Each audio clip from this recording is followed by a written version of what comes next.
Hi all, welcome to the channel.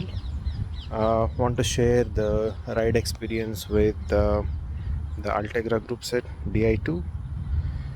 First of all, take a look at the hood. So this is how the hood looks. Compared to 105, what I immediately noticed is it's a lot thinner.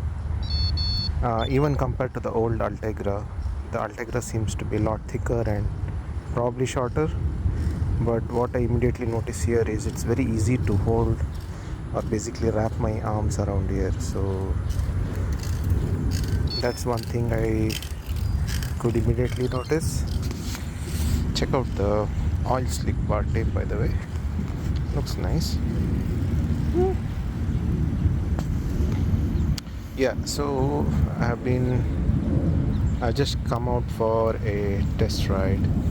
So you can see here, focus.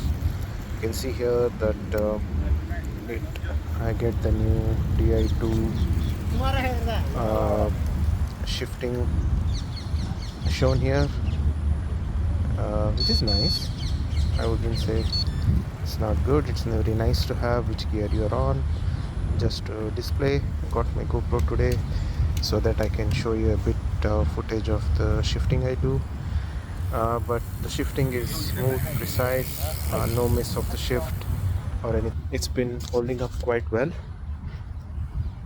Beautiful day, and I thought I'll go out for a ride and see. So yeah, check out some ride footage. Yeah, cheers.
So I just completed around 18 kilometers. uh, I'm just taking my breath back because there was a segment here which I wanted a PR, and I got it today. I had the PR, but I never could breach the 6-minute mark. I was always above 7. I don't know whether it's a placebo effort or not, but with the Di2, it seemed possible. No, that's a lie. So basically, I think I hadn't ridden for around 4 days. I think that kind of helped me because my legs were fresh and I gave it all. Yeah. Now coming to the gear shifting. So how do I uh, just check the looks? So this is how they look. They're sleek and yeah, very nice, very precise shifting. I think many people don't talk about or emphasize much on the brakes, but I'm impressed by the braking. Actually, the braking seems to be very nice. Even with a slight push, as people say, right, the brake pads do come together, so you can feel the immediate braking effect. And after that, just with the fingers, just with two fingers, it seems to be having a great effect of the braking. So I could really feel it because I was doing around 38-40 kilometer speed in one of the segments, and had to brake, and I could feel the difference between the 105 and Altegra for sure. At least the Di, I'm not sure if it's because of Di2, but the new Altegra see the braking, hydraulic braking seems to be amazing. I definitely do see a difference. I'm not a professional cyclist or anything, but I have the 105 hydraulic mechanical and the Ultegra hydraulic mechanical. I have ridden on both, and this is actually, I can say that this is better than the previous hydraulic Ultegra. I haven't ridden the Di2 Ultegra before, the previous version to this. So this is 8170 Ultegra. Uh, but yeah, this seemed great actually. So far, I can say the riding experience has been great actually. Some end is I want to patch these holes, and so that the water ingress can be stopped. That is in my list, and the shifting, everything seems to be working perfectly fine. I haven't had any issue, any missed shifts or anything. All seems to be perfect. So, thumbs up. So at the end, I think we need to conclude. Who is this for? Actually, should I upgrade? Is it worth it? All those questions. So I'll answer one by one. First of all, my experience is I am an intermediate cyclist. So I do cycling for fun and fitness. I like working on bikes though. From last 3 to 4 years, I would say last 3 years, I was working on some mobile phones. Then later, my journey started with the Rock Rider ST100, the basic mountain bike, which I upgraded. Do check out that video. And from then on, my interest crept into cycling. In the Rock Rider 100, I actually done a century ride in Singapore couple of times. And once I did the century ride, I realized I need to upgrade to a road bike. However, I was scared with my build whether I'll be able to ride a road bike. So I started off with a hybrid bike first, which is the Canyon Roadlight 7. It has a frame of a road bike, but a handlebar like a straight normal handlebar, like a mountain bike handlebar, you can say, with the normal thumb shifters. But it had an Ultegra group set, and I thought, okay, it's Ultegra, I can go fast, all those things. Um, but then I wanted to get into the Tour de France Singapore race, just for fun, to see how the racing is. I thought, okay, at least 30-35 I can average. It was a crit race, obviously. I wasn't up for it, but it was the first time they did the race here in Singapore, and I was fully into. This was in last October. I did join the race. However, after 3 laps, they asked us to push out because the other guys had outlapped us, and they were going at 50-60 kilometer speed in some of the corners, and also they were worried about our safety. Anyways, I initially thought it was just 19 kilometer, I can finish it, but they didn't allow. So anyways, so that's how my journey into racing, at least I can say, started. At least I was enthusiastic about it. That's when I bought the Specialized Sprint 2022, which came with the 105 R7000 hydraulic mechanical shifters. Great bike, solid bike. I've been riding it for the last, I think it's been almost 9 to 10 months. So in my Canyon, I actually removed the straight bar and added a drop bar and converted it kind of like a road bike, to my height, to suitable. But those kind of bikes are not allowed in the races. So that's when I got a new bike anyway, and I was worried about the comfort, or because it's not a typical road bike setup. I was scared to ride the hybrid bike for a long time with the drop bar, because I was not sure whether the dimensions, all those things are correct, whether I may end up having some pain or anything, even though I didn't have any pain. So what I did is, with this bike, I'm very happy with the Specialized Sprint. I've ridden it a lot. When I say a lot, at least 1,500 kilometer. Comfortable, no issues so far. Shifting has been fine. Everything has been fine. However, every year, instead of what I'm trying to do is, instead of putting money on mobile phones or anything, I just want to put something into fitness which motivates me to go out, and yeah, probably keep motivating to go out to do this kind of stuff. It wouldn't be cycling, it can be anything, but for me, cycling has been the passion. Working on bikes has started to be a new passion, hence I started to put out some videos. Hopefully it helps some people. Hopefully they get interest or they try to upgrade their bikes, because the shops, especially in Singapore, they do very nice professional work. However, it's a bit expensive.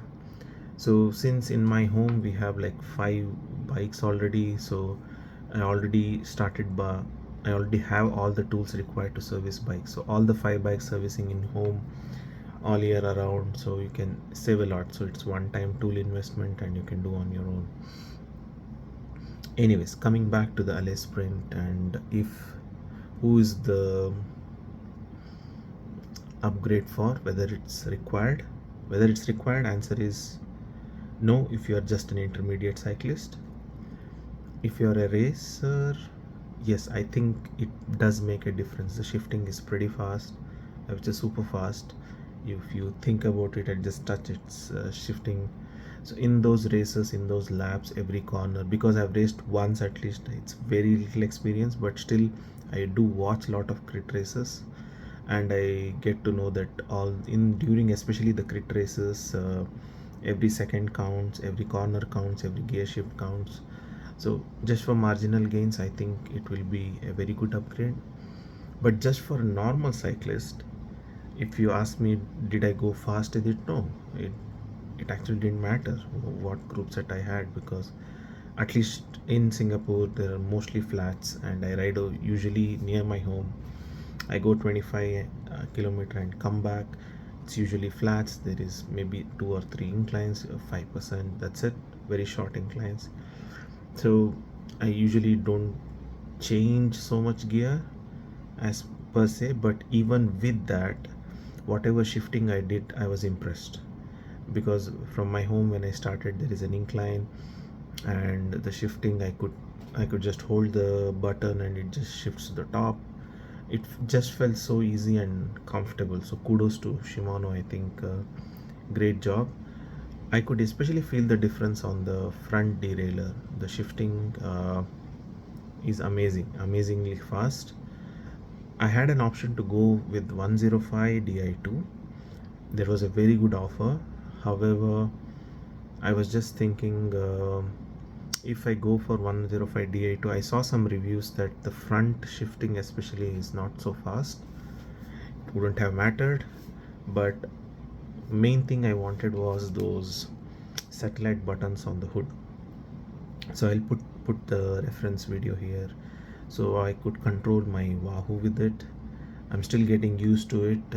I think there is an option to dismiss, or you can click on more or next, yes or no with those buttons. I've just configured it to control my Wahoo for now, but you can do the shifting as well with that. You can configure it. There is an eTube app for the Shimano Di2. This is new to me. So you can configure everything, maintain everything in there. So which is, if you are a tech savvy person, if you are upgraded it, it feels great. So my conclusion is, if you want to try something new, if this motivates you to get it, if you are on less budget, I would say go for 105 Di2. Try the electronic group set, it's amazing. I just keep hearing people say it, but they go to crit races and all those stuff. But for a normal person like me, I wanted to understand, is it really worth going for Ultegra? I would say only if you have some cash lying around, you go for it.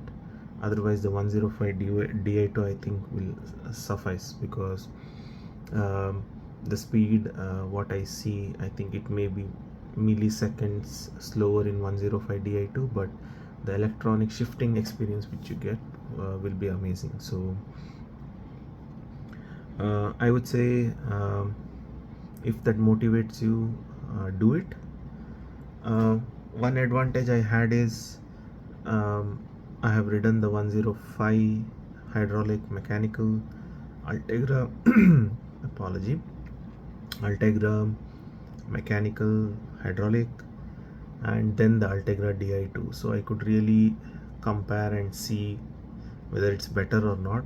I can definitely say it's better in all aspects: the shifting, the charging, the shifting precision, the speed at which it shifts has been amazing, and especially the braking as well. So I put some, I think I couldn't get the, probably I didn't record when I was doing 40 kilometer. I tried to brake and I couldn't find that video, but just with the normal two finger tap you can get the brakes working. So if you are thinking that you will upgrade this and suddenly go very fast, no, it's not going to happen.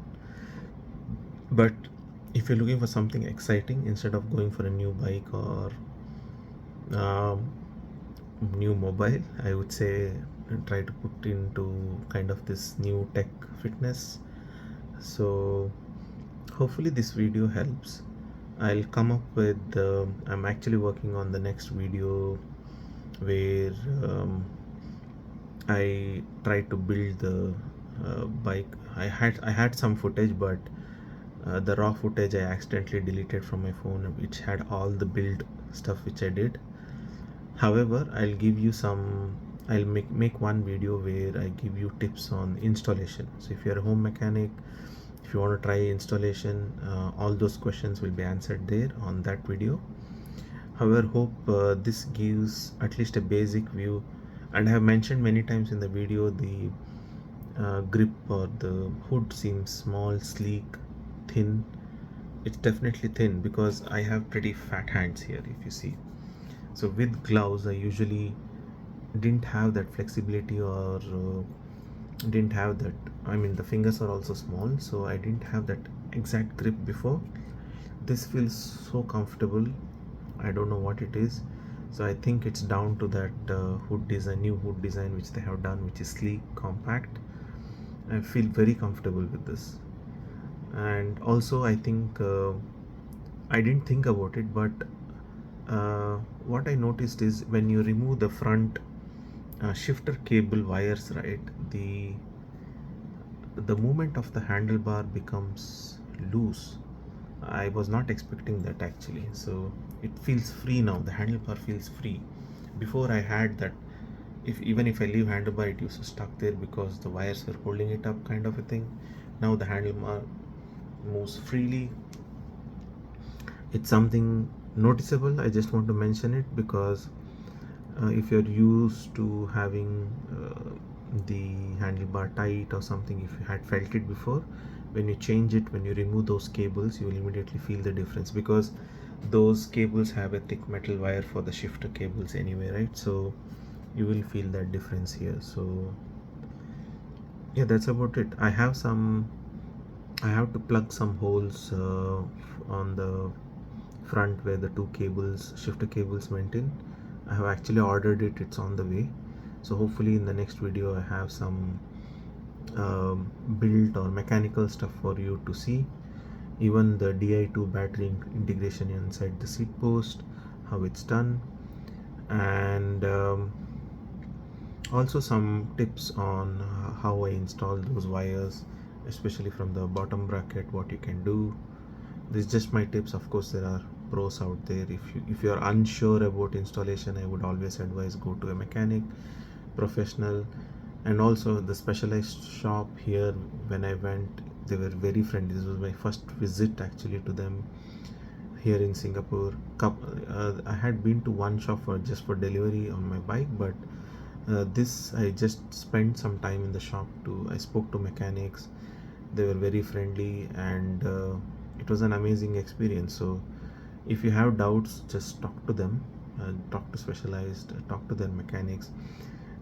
take your bike, get their professional advice, and only then take a call, because they will be in a position to tell you how it actually helps. Or one thing is how whether you need it, second thing is whether your bike can be upgraded to Di2, because that's also a question. Because the front mount, I mean, if you have an older bike, this may be a question, because this has a braze-on kind of a mount. So previously on the tube, the shifter's derailleur used to snug and clamp on the pipe, but I think the latest ones are all braze-ons, where it kind of has a plate and the derailleur sits like this with a bolt at the back. So those things are there to consider if you are planning to do on your own. So, but yeah, look out for next video. Hope this ride video gave you some uh, interest, or at least it gave you some info which helps. um, but yeah, I think you guys subscribing and liking the video will help me a lot to make this kind more. I'm interested to get different kind of group sets, because I have an additional bike now where I can try those things. So in case you have any queries, hopefully I can help. You just please do publish it on the comments, and yeah, go out, keep riding, stay safe. Cheers.